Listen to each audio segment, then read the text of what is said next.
Hi guys, well I'm so excited to be here with Chris and Fara. I'm Lizzy, Daly from Comscore. I'm the head of currency. I head up all currency initiatives.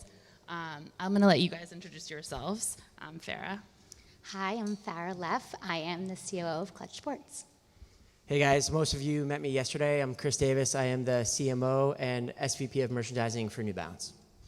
So today I thought it'd be great if we could talk really mostly about partnerships, representation, and what's next for you guys. But if you guys would indulge me, I think we talked about this before. I want to start with a round of quickfire, just to kind of get everyone comfortable, kind of bring it down to the human level. So I'm going to just start with you, Fara, and then Chris, if you'll just answer right after. Okay, cool. So, Fara, what's your favorite coffee order in the morning? I'm a cold brew with oat milk. Amazing. I'm just kind of an espresso until it gets the job done. Cool. So sometimes it's 1, sometimes it's 4, just, Early morning riser or late night? I think I'm both. Okay. Which means I don't really sleep. I'm working on that, but I think I'm both. Okay. I go to bed at like 9 and I wake up at like 5:30, so. Okay. Dog or cat person? For sure, dog. Dog. Yeah, same. Most used emoji?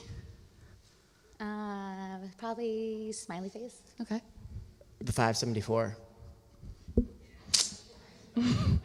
Call or text? Text. Text. Okay, I'm a call. Apple or PC? Apple. Apple. Me too. One thing you have in your fridge at all times? All different canned drinks that are sent to me. I would say Gatorade and red grapes. Okay. What was the last gift you gave? I just went on a trip with a group of friends, and I took a bunch of photos and put it in one of those like old school reel viewers. Oh, cool. And sent it to the person. Cool. Love that. I gave my daughter one of those like Barbie Matchbox cars Like it. yesterday. So very For recent. pooping. What was the last thing you binge watched? I just had a 17-hour flight, so I watched full seasons of Inventing Anna and Ozarks, and I think that was direct from the 17 hours. I just watched Anatomy of a Scandal. I would not watch it before bed. If you just don't watch it before bed. Just don't watch it before bed. Okay. What was your first job? I waitressed in high school and college, so that was cool. I worked in a New Balance retail store. What's your favorite sport to watch live? As someone who watches a lot of sports, Yeah. I think maybe I'll go away from the ones that I have to kind of watch for work, so I'll go to tennis. Okay. Soccer. Cool. If you could work remote for the rest of your career, where would you go? Bahamas. That sounds good too. Okay. And last question, what's your go-to karaoke song? I stay away from karaoke. I will pass on that. Unfortunately, I think a lot of people here have seen me sing karaoke, but it's a Yellow Submarine because it's just okay. like super easy to go with. Yeah, that's a great one. Okay, now to the good stuff, the main event, why we're here. Fara, we'll start with you. So, can you tell us about your past roles and how they've really influenced your current role and how they've influenced how you approach your current role? I started my career at a company called Marquis Jet. I was an intern when I was 19 years old and then worked there for 7 years and really learned the power of relationship and how the details matter. And I think that's the one thing that's carried over, that no matter what I do in my day or who I talk to or who I work with, the smallest detail is what's the most important, and just remembering them from birthdays to what people like to eat, and just that extra care just goes the furthest place. So true. Well, and if I could just say, like this morning we talked a tremendous amount about the advancement of female in sport, and I'm not sure if you guys know, I'm sitting next to one of the biggest role models for both men and women in the world of sports. And I think if you're looking at punching through glass ceilings, whether it's on the team side, league side, agency side, I think Fara has definitely been, representative and emblematic of that. So you're selling yourself short a little bit. So short. Thank you. a along with Rich Paul, she has totally built the Klutch Sports Group from the ground up, and it is what it is today, representing everyone from LeBron James to awesome New Balance guys like Darius Baisley and Zach LaVine. But the entrepreneurial spirit of Fara and her team, we talk about having partners that are a reflection of our values, and I think what you see from Fara and her team are certainly emblematic of that. So I just wanted to, don't undersell yourself. Thank you. So I love that both of you guys work for companies that embrace the challenger mindset. How do you think that sets you apart from your competition? I think that when Rich and I started the agency, we didn't have a blueprint. We didn't look at other agencies, and we just looked, what can we do better for athletes and what was missing in the space. And I'm someone who is not the biggest sports fan. I never thought this was going to be my job, and just viewing the athletes as people and brands and what could be done for them outside of their roles on the court and viewing them as more than athletes has been what has set our bar, I think, and that we always just ask a million questions, and it's not just a contractor. If someone says this is how it's done, we say why. We ask questions. We always look for a way to develop each client more than what they think they are, even, and just keep on pushing the barriers. Yeah, and I would totally agree with that. We talked a lot about yesterday about being fiercely independent, about challenging the status quo, about stepping aside from the sea of sameness. And I think what it ultimately comes down to, aside from putting yourself in uncomfortable positions, is that coming from a place where no idea is a bad one, and giving everything a chance to breathe and finding the right partners to bring those ideas to life.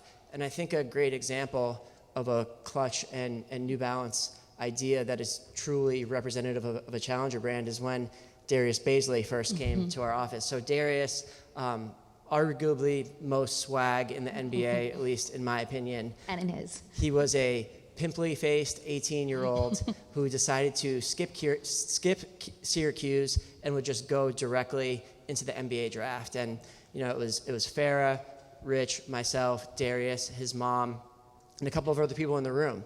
And we were talking about what Darius was going to do in between graduating high school and going to the NBA draft, which was a year. So what was a kid who played Call of Duty 24/7 and was trying to gain weight, lift weights, and perfect his game for the draft? Like, what was he going to do during that time? And we were kind of just sitting in the room, and we're talking about, well, why doesn't he just become a New Balance intern? And why doesn't he just live across the street, work out? We'll teach him about social media. He'll help us test the shoes, and we'll just accelerate this kid's maturation and prepare him from a draft from a professional standpoint. And that happened basically on the spot. And his mom was like, yes, please get him out of the house. But I think if we weren't challenger brands and we didn't have a partner in there who was like-minded, who was fiercely independent, who trusted Fara and Rich, we would have never been in a position where we've been able to have a disruptive $1 million intern that was on the front page of the New York Times in a way like that. So I think that's a great example of two challenger brands harmonizing and coming together. I will say that Darius called me the first day, and he's like, HR called me. I'm like, okay. He's like, what's HR?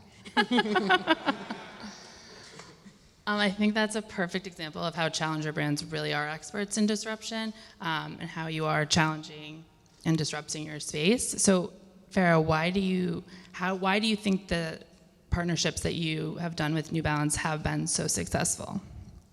I think that today the word partnership is overused because not every deal and marketing opportunity is an actual partnership. And what we do with New Balance is the core of partnerships, that you have a contract to protect a relationship, not to define it, and that we really have conversations. And even, our most recent one with Zach LaVine, it was really, why are we partnering with New Balance, and what's the story we're going to tell, from the detail of us concentrating for Zach to tell a story that he knew sign language, and we spent the whole year developing a relationship with a class of deaf students, and in his New Balance announcement, he included sign language. We go to each detail, and I think that's the definition of partnership, and it doesn't work like that with all brands. Yeah, I just think the notion of trust is so important.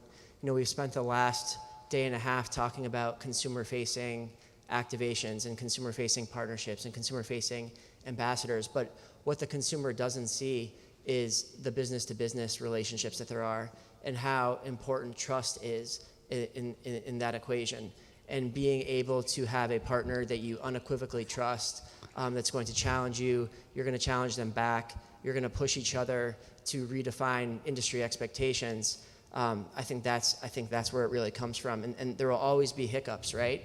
But if you're not establishing trust and a common viewpoint at the inception of the process, then those hiccups oftentimes destroy relationships. I think in our instance, the hiccups make us stronger because it's rooted in trust.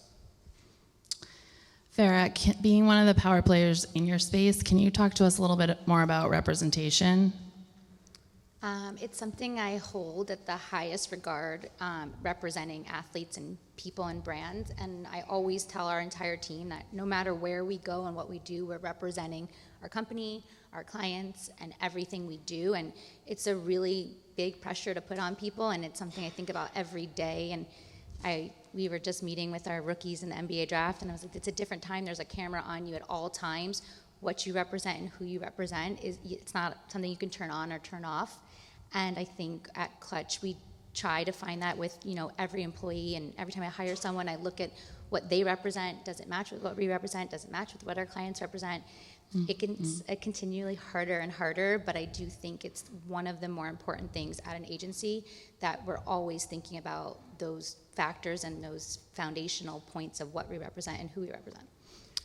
But you're also like the big sister / mother of all of these NBA players. Like, I've never seen someone whip them into shape like you have. So like, how does that work? I think I'm more now the mom. The big sister. Let's just say big sister, big cousin. I think that, again, what everyone has said in previous panels, it's just talking to people and not looking at the scale of who they are or what they do and finding these common places. And I get to say that I think I come from a really different background from most of our clients, and what can I teach them that they don't know, and what can they teach me, and how do we make each other stronger, and that it's a relationship that we're both learning and that we're always learning, and it's 24/7 education, and to always just keep pushing it and then not letting them settle and not letting myself settle. Chris, I was going to ask you, what are some of the new innovations or learnings that you've kind of come up with coming out of the pandemic, and how have they been more from a product or content perspective? Could you talk a little more about that? So we talked about this yesterday a little bit, but we've been very fortunate in the pandemic to have 2 record-setting years for the organization, both from a revenue and from a profit perspective. But I think the biggest thing that we learned in the pandemic is the power of storytelling and the power of upper funnel emotive content.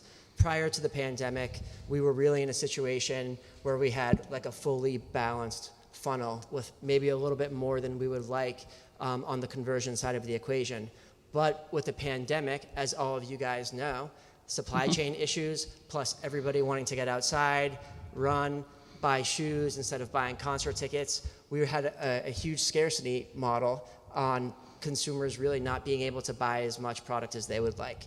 And for us, we saw that as an opportunity to no longer spend in the lower funnel, but double down on upper funnel emotive spending. So we were really able to communicate our brand values, our brand mission, and our emotional content in a way that we never really had before. And I think the learnings that we took out of that is we really have developed stronger relationships with consumers around the world and have now really dramatically shifted our funnel to more of an upper funnel based approach that's brand-centric and consumer-centric. Just to piggyback on the funnel approach, I worked on the agency side for 16 years. So I was just curious, have you done any work with attention and kind of the mid-funnel approach and kind of attention metrics or anything like that? Yes, we have. I mean, I can't go deeper into just it right curious. now, but yes, we have. That's great. So I'm also curious, with everything happening with obviously the Great Resignation and, jobs being, everyone, looking for employees, right? How are you guys dealing with that, with burnout, anxiety, with your prospective companies? I always interview someone, and I always ask one question to start, and I ask them to tell me about their day. And I think some people try to overly impress and say they wake up at 6 a.m. and they check their emails and they do all these things. But when I ask that question, I'm really asking to see what balance they have in their day on their own. Because if you come into a job like working at Klutch without your own sense of balance, I know that that burnout will be strong, because as much as we don't want to say it, it is a 24/7 world of sports, and there's something going on at all times. But I always encourage and ask employees to find that balance, whether it's taking yoga in the morning, coming in earlier, coming in late. Do they need a longer lunch? Can they take a vacation? Are you working a few days after, before? But the balance of it is most important. And I think as coming out of the pandemic and learning that we all were really successful working remotely, how do we take that with removing the remote but bringing back and still keeping the balance? So true. For sure, and I totally agree with all those things, and I'll talk more about like the resignation side, I guess. I think as a leader, as leaders, everyone here, our primary responsibility is to grow people and to accelerate their career journeys and provide them with experiences they may not have necessarily had previously. So obviously, we would prefer that growth to come within the New Balance organization. However, if there are opportunities externally, and New Balance was a mechanism and a catalyst for someone to attain a life-changing opportunity or get to the next level in their career, then we have to be satisfied and honored that we played a role in that individual's progression. So I would say I'm equally as proud and happy as a leader when I see someone get their dream job in New Balance or outside of New Balance based on individual growth and progression.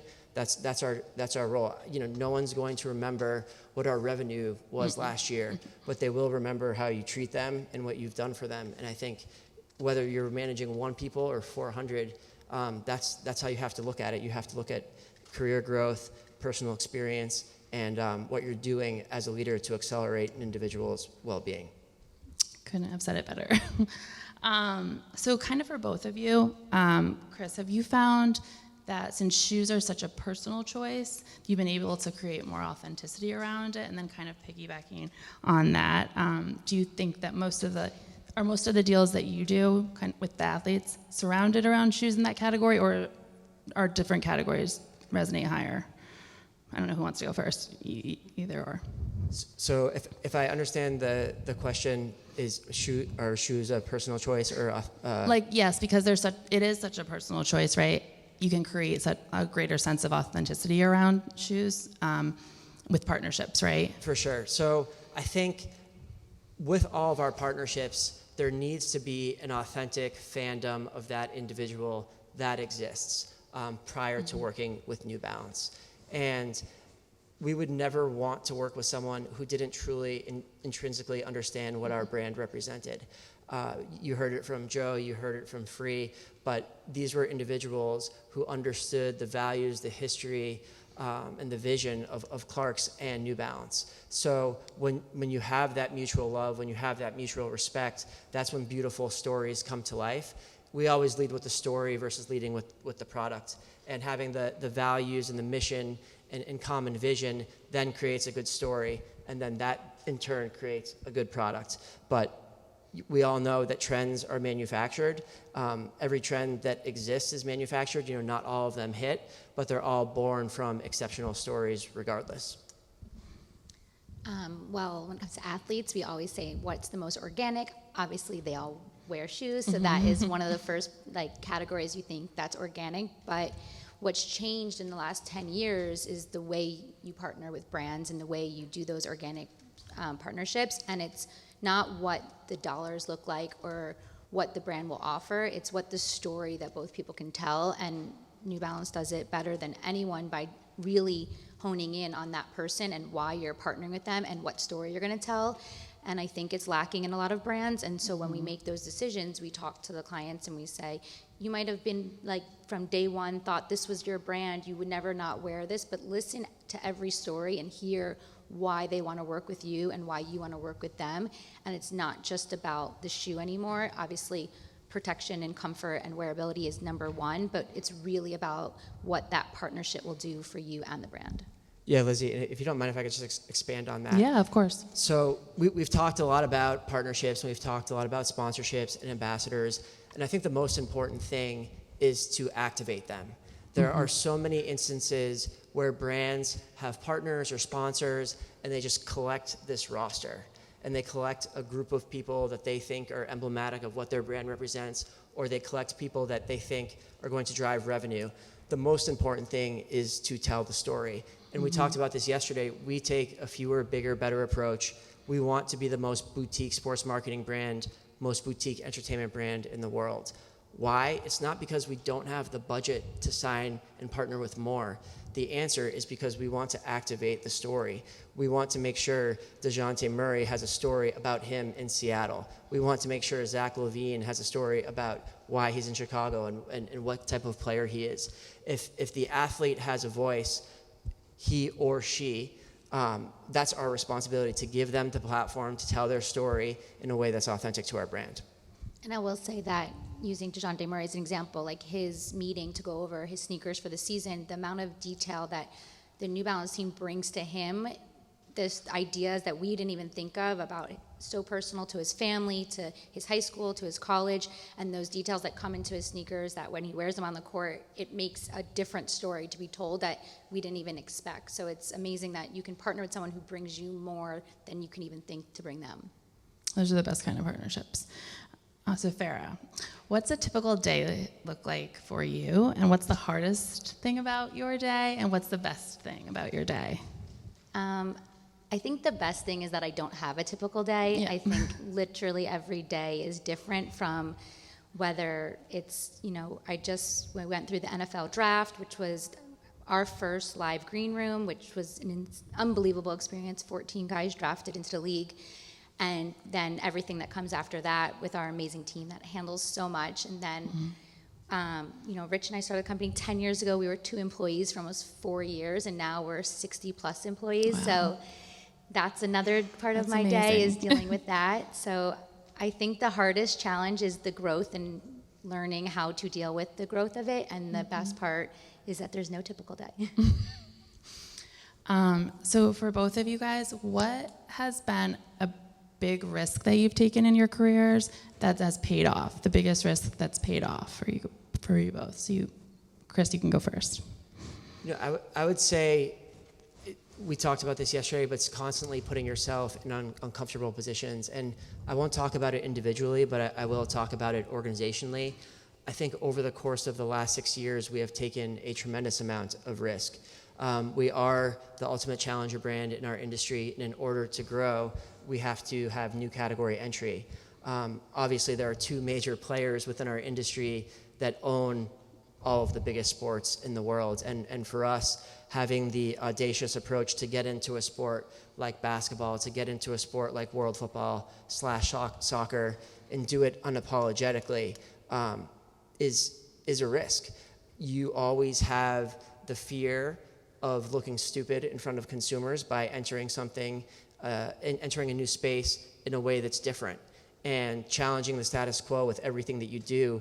There's an inherent risk there where you're going to fall flat on your face. So every day we do something different, and we know that it could either be really awesome or it could totally suck.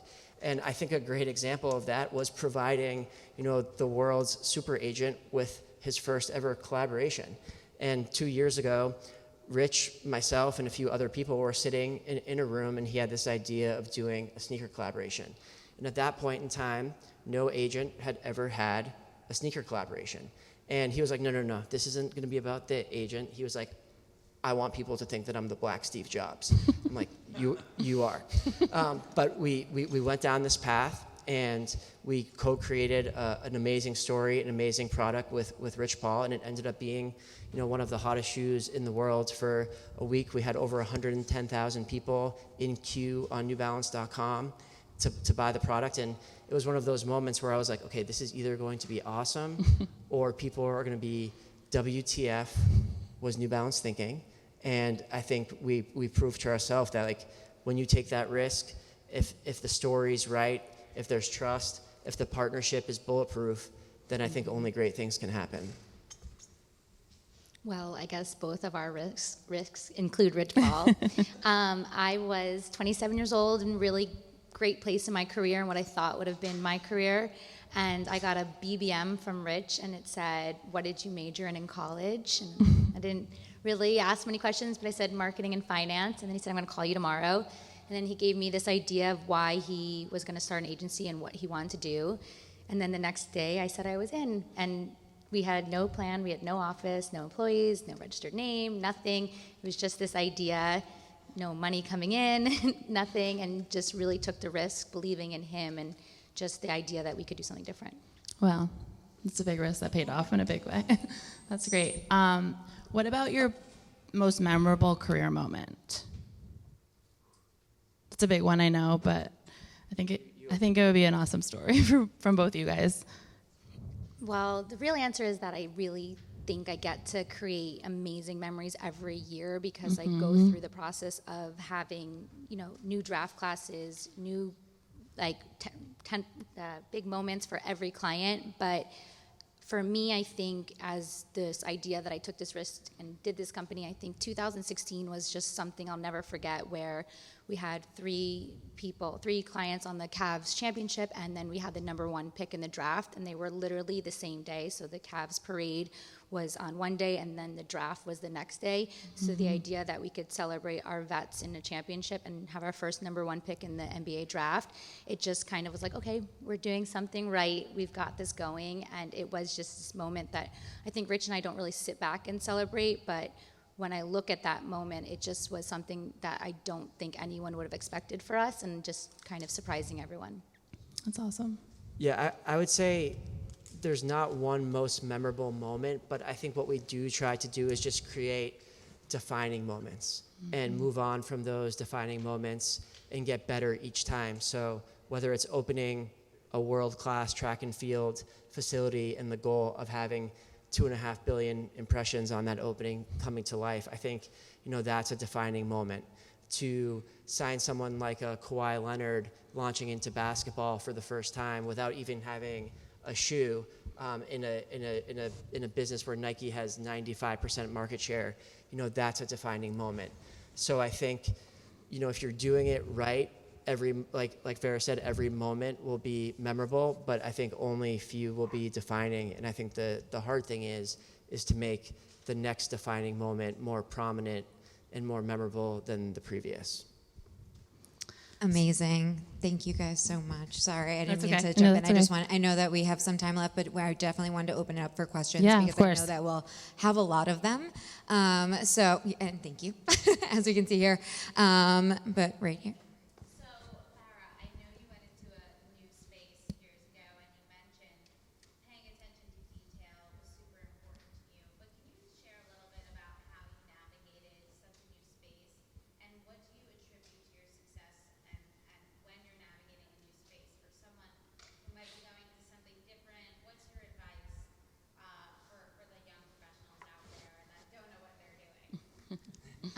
My first advice is patience. I think that we forget that I was told by a mentor early in my career that things take time, and just to know that nothing happens overnight and to learn that patience. And then when I say details, I think people look at the big picture, and that's what we're told to do, and always look at this grand scheme of things, but just the tiny normal things that we forget to do. And I get on everyone in my company when an email's not replied to in 24 hours.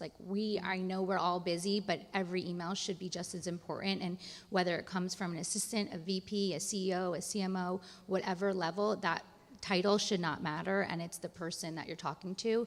And I think that's forgotten a lot, especially as young people reaching out to people, that we should just all remember we're here and we're all people, and we should be responding to people the same way. And I kind of push on that to everyone in the company.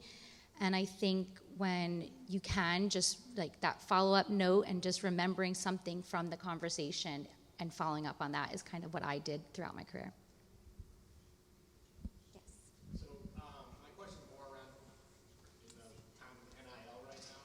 A lot of high school kids are really looking to position themselves as a brand, being really well known even before they get into college.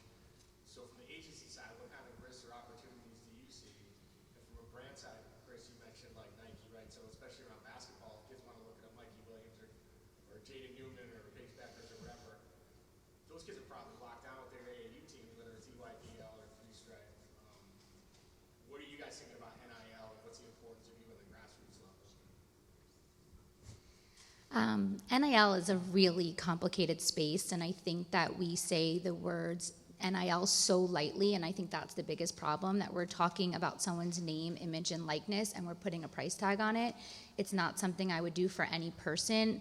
And so whenever we sit with someone who's entering the space, we really talk about the idea that you should protect this rather than sell it, and that the first offer is not the best offer, and that it takes time, and that if you're really someone who thinks you're going to be a professional athlete, that you should bet on yourself and the long run and not the short run of the local pizza place who wants to give you money, or even a larger brand. They're not betting on you tomorrow, they're looking at you today, so that value is not going to be the same.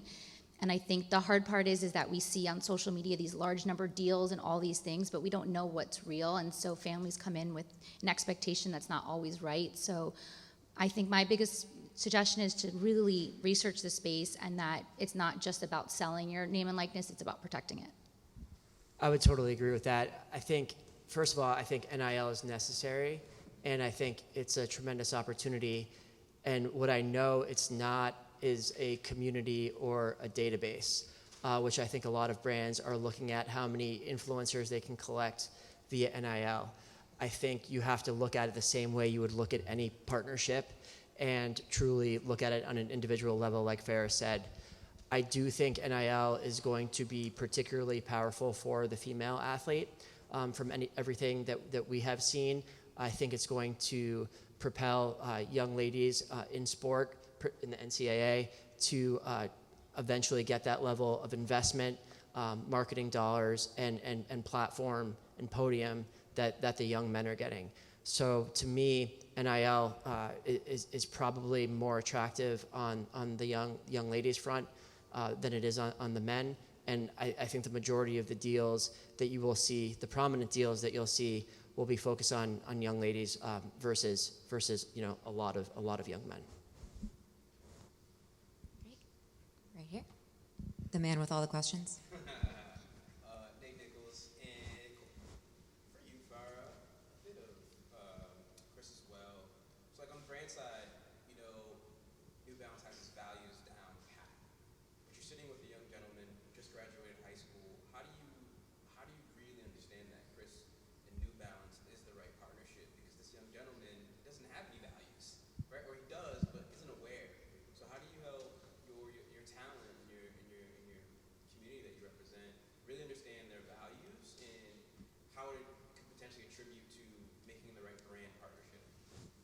Yeah, I think that's our job. I think that's what we do. We sit with the clients, and it's not, I say, like, parents are like, oh, do you send a questionnaire? There's no questionnaire that you could send someone and learn their core values of what they like or dislike. It's about really getting to know them, and it's our job to really know the brands and help guide them, not tell them what to do, but really say, like, this is their brand values, and here's the space that we think you're developing in.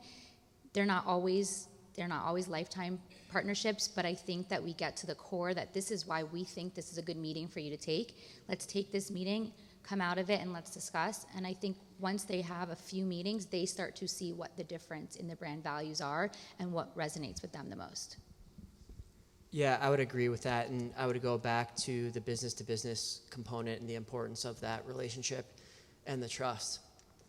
And if I know Fara calls me and says this young man or this young lady is a New Balance person, they directly correlate to your brand values. They are who you guys are. That trust is not taken lightly, and oftentimes leads to many more conversations and ultimately partnerships. So I would say the agencies are certainly on the front lines there, and it's our responsibility to develop relationships with the right partners from a business to business standpoint who truly understand teamwork, integrity, total customer satisfaction, and that is going to be mutually exchanged throughout any partnership. Amazing. And I know we had another question. It was about the same question. Thank you. It was about how you bet on someone's values and make sure that you're not just telling your brand story, but you're telling their story, and how do you manage that with some outlets. So I think a lot of that was covered in the last question. Amazing. Any other questions? No? Okay. All right, guys. Thank you so much for Thank you everything so you much. have